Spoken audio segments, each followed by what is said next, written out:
La rentrée des classes 2016-2017, fixée au 31 octobre 2016 au Gabon, s'annonce difficile pour les ménages à revenus modestes qui se trouvent en ce temps de crise économique en difficulté financière. À quelques jours du démarrage effectif des cours, le marché des fournitures scolaires bat son plein, mais la fréquentation est mitigée. L'ambiance est la même aussi bien dans les grandes surfaces commerciales qu'ici à l'ancienne gare routière de Libreville, où le marchandage demeure la règle établie. Bon, l'ambiance est encore morose en ce moment.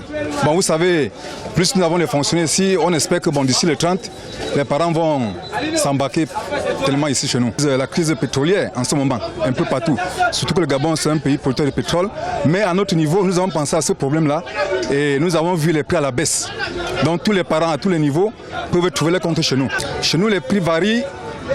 Les prix varient de 2500 pour les primaires jusqu'à 4200 francs. Si la réalité diffère d'un parent à un autre ou d'une famille à une autre au Gabon, il n'en demeure pas moins que tous les parents s'accordent à scolariser leurs enfants dans un pays où l'école est obligatoire jusqu'à l'âge de 16 ans. Pas facile pour nous les chômeurs. Vous voyez, là je suis venu seulement prendre les prix. Je suis à presque à 150 000 francs. Rien que les prix. Et pour un chômeur comme moi, c'est beaucoup. J'ai 4 enfants. Je suis obligé de les prendre chacun au moins un livre, 2 livres ou 3. Et plus les cahiers. Ils vont d'abord se débrouiller comme ça en attendant.